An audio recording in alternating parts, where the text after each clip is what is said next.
Action Comics 1087, Mark Waid writing with SKYLAR Partridge on the art. So, this is the start of Mark Waid's run here. This is the Superboy stuff, which, I've been a little critical coming into it, just purely because I don't like the idea of Superboy. I don't like the idea that he was Superboy before Superman. It makes the coming out of Superman less special to me, and so on and so on. One of the things that me and Matt talked about in was it the issue one on Unlimited or no, it must have been the special that was teasing this. But it was just the idea that the name Superman just is an evolution of Superboy instead of something Lois names him. And that's where I got Matt to kind of admit, oh yeah, this is kind of worse. But having said all that, though, I do think this is a pretty solid issue. And I think the thing that sticks out to me about it more than anything compared to some of Wade's other stuff that he's done recently is that it doesn't just feel like, oh, he's got like a toy box and he wants to put a bunch of his action figures in and just do a bunch of stories with all these Silver Age versions. This feels, for better or worse, like he has like a long form idea in mind, a story he wants to tell and sort of reshape kind of the teenage years of Superman. Whether or not you like the idea of him doing that, I think is, open for debate, but I think it's a solidly put together issue from like a writing and like sequencing point of view. How do you feel? I agree with most of that. I think it's solid for sure. I'm not sure I necessarily agree that I feel like he has a long-term plan here. Okay. I feel like he has an idea of an arc. Like, I can see that clearly. Sure. See where it's going. I'm not convinced that after that arc, it doesn't, that he won't just evolve into kind of redoing those Silver Age style stories it's been in the other books. Because I think he's primed himself to do this if he wanted to. Again, he might not, but he's primed himself to do this little setup and establish a Superboy and then tell those kind of simple, fun Silver Age stories that he has been doing. I mean, it may just become that, and that would be a little disappointing, because I think when Wade's got something that he kind of wants to say about a character, I think he does great stuff. And I think, the Batman and Robin Year One's a good example of that. I mean, even when it comes to Superman Origins, Birthright is a phenomenal example of that.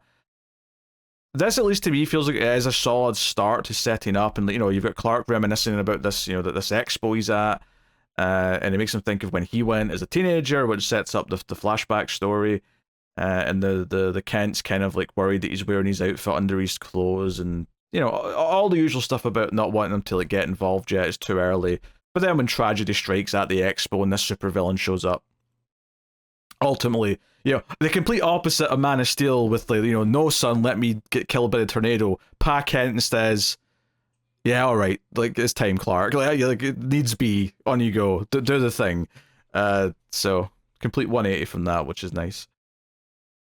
I will say there's a little bit of a weird element of this that feels very coincidental in a way I don't like, because it drew attention to it. Mm-hmm. So earlier, not that much early before the villain shows up, they're in the museum and they're going, oh yeah, the costume heroes aren't really a thing anymore. They talk about the JSA and the All-Star Squadron and all this, and like, yeah, it's just a thing of the past. It doesn't really happen anymore. And then a costume villain shows up like 2 hours later. Like, I don't know, and like, I thought the point of that was going to be, okay, Superboy is kind of going to bring that back, and then the villains come out, with that. But the villain just coming first in an unrelated manner, I don't know. I didn't really like that. It felt a little bit forced. It's interesting to me of like trying to like square away all this continuity of like, okay, sometimes Superman's seen as the first superhero, but obviously we're in a continuity right now where the JSA existed, so how do you, pair those things together? So having like Jonathan Kent actually knowing about those characters and like using them as examples when he's trying to teach Clark things, that's interesting. I mean, I don't know if it's necessarily like my favorite way of doing it, but I do think it's a noble approach. The idea though that, yeah, like the threat that shows up that's a problem is this, like, I think he's from the future, right? Yeah, he's from he's someone from the future. He's got a goofy costume and he's doing whatever. it does feel like he's a bit in the generic side to come into it. I think maybe a threat that maybe it's still a villain. Like I'm not saying it should just be like a natural disaster or something, but although that would work, because if there was just, I don't know if earthquakes are supposed to happen in Metropolis naturally, but let's just say they are. Like if there an earthquake happened and like a building started to fall down, and it was like, oh, he can literally save dozens of people right now if he just swoops in. Right, and I think the reason that I clicked in my head is you mentioned Man of Steel, obviously, and this being the complete opposite Park Kent, and I like that element of this here. I like Park Kent being like, no, go do it. I think you could have still had that exact beat with, let's say, like some sort of natural disaster. That's like, go and save people, go and help. Yeah, I think that's the important part. I think having the costume villain just it takes a little bit away from me. Presumably, though, the reason why it is this villain is because this is going to lead to the Legion, because we're going to do Legion and Superboy stuff. I'd have thought so, but again, like it's just a timeline sequencing thing, right? For me, where you could have the Legion start to appear after he's out in costume. Sure. Because right? Then the Legion are like, right, that's the date where he's in costume. That's when we can start heading back. Like, because obviously they have the records. Like, there are little things for me that I'm like, they're just little tweaks that just annoy me a little bit. Does beg the question. So this guy's came from the future, and then he has no idea who Superman is a little bit strange if you think about it. Yeah. I guess maybe there's a reason. Maybe, yeah. If we're being generous, maybe that's part of the story. Maybe Superman has been wiped from the future. It might very well be the case, and maybe part of the reason why the Legion intervene is because they want to make sure Superboy becomes Superman or something. Like, absolutely, that could totally be part of it. And I did like him, like, almost punching the villain and then stopping because he realized I don't actually know how much this guy can take. Like, what is a safe punch for this villain? And having to hold back, even though he's getting his ass kicked. I'm like, okay, this is some interesting learning difficulties for a young Clark to go through. I'm not mad at it. It very much feels to me like, okay, he wants to do a good version of Smallville where instead of shying away from the cape and the powers, we're leaning into it and we're just going to go full on do it. It's almost funny to me because like my perfect scenario is in the middle where it's not shit like Smallville and actually, tries to do something with what he is, but does not go full superpowered cape and Legion of Superheroes. My ideal version of the teenage Clark Kent is in the middle of those two things. That's a hard line to go to. Well, oddly, I think it's quality aside. Let's just take out the conversation for a second. Sure. I think what you want is closer to what the earlier seasons of Smallville are supposed to be. Yeah, I guess, but I think the problem, again, forgetting the quality part specifically, and just looking at the premise of Smallville, is that because it's a TV show, he has to have a threat to deal with every week, and that's just inherently going to shoehorn in a bunch of crap that just, fills it with nonsense. But you want something like the idea of where he is still actively helping people, but he's not in costume. Yeah, he's not.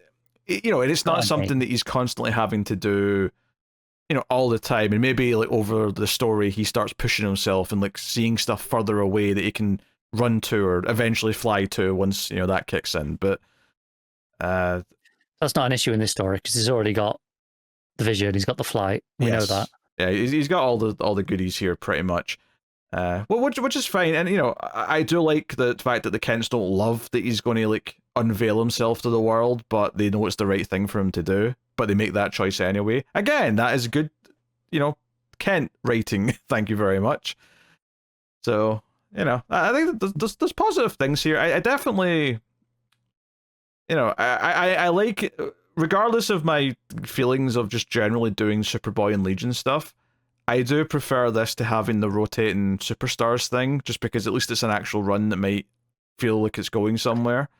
For better or for worse, it can tell a story. Yeah. And at least after this first issue, I'm definitely more excited about the next issue of this than I am, say, World's Finest. Yeah. So. That book has, I say, gotten worse. It's not like it's a terrible book, obviously. No. And the last couple have been fine because they've been part of the crossover thing. very much kind of hit a routine of like what to expect from that book, Mm-hmm. and it's not that exciting anymore. It's been on for over 3 years now as well, so it's feeling like long in the tooth for the type of book that it is. Yeah, it's the type of book that probably should have been like, a few minis here and there, as opposed to an ongoing. Yeah, but that's irrelevant to this, really. For now. Yeah, I'm just comparing it to Wade's other like recent work. Is it, you mentioned earlier he's at his best when he has something to say about a character, Mm-hmm.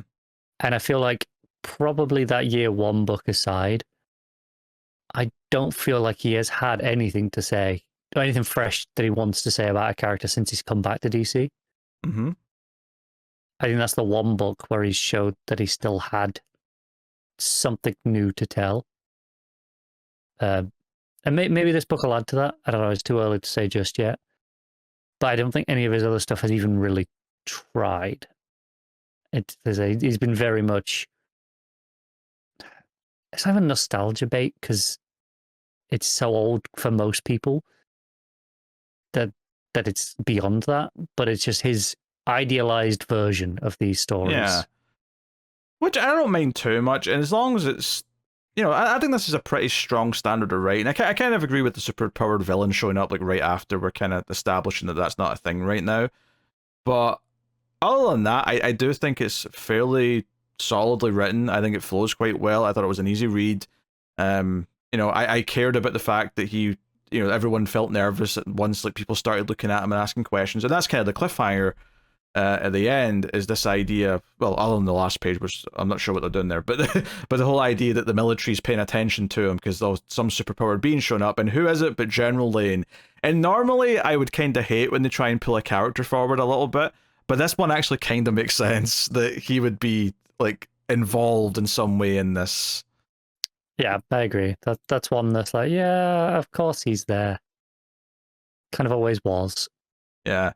The only thing obviously I will not forgive him if teenage Lois Lane shows up at any point and they do like a tease of the future. Like, I don't want that, but it makes sense that General Lane is part of the people talking about the Superboy that's showing up.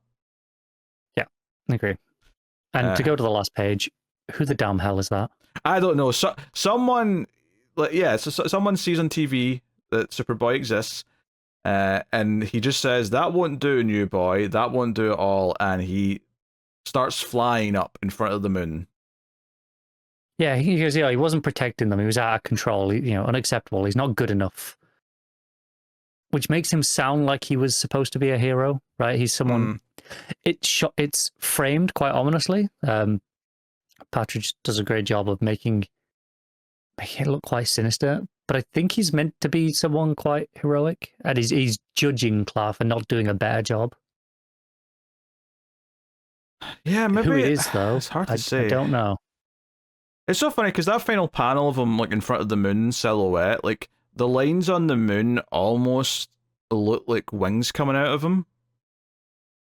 I can see that. I don't know if that's an intentional thing they're going for, if they're trying to say there's something angelic or something demonic about him, but I don't know. Yeah, like I say, the framing, the mystery of it, like the colouring, like being, that dark and moody mystery stuff, it comes across kind of sinister. He comes across like he's...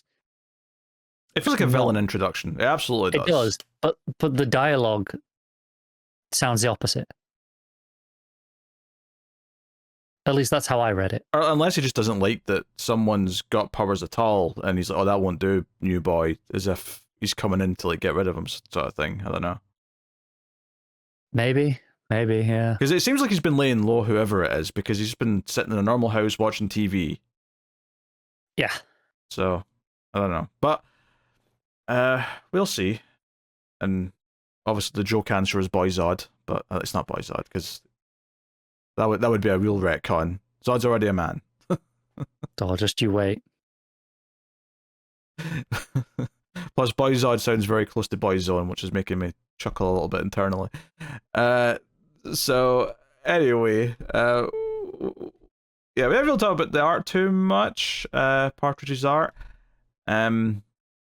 I like the sequencing. I think the sequencing is good. I like the layouts of the pages. I think it has a really nice flow to it. I'm not in love always with how she draws faces, though. I will say that.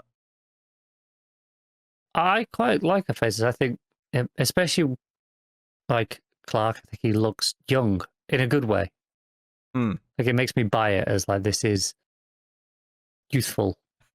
Actually, weird thing. So when he's in his outfit towards the end, he's got like red shorts as opposed to the usual like tighties. Trunks. And honestly, it looks more like underwear when they're that than it does with the smaller trunks because because they feel like this layer on top. He somehow looks more naked with those on than he does normally.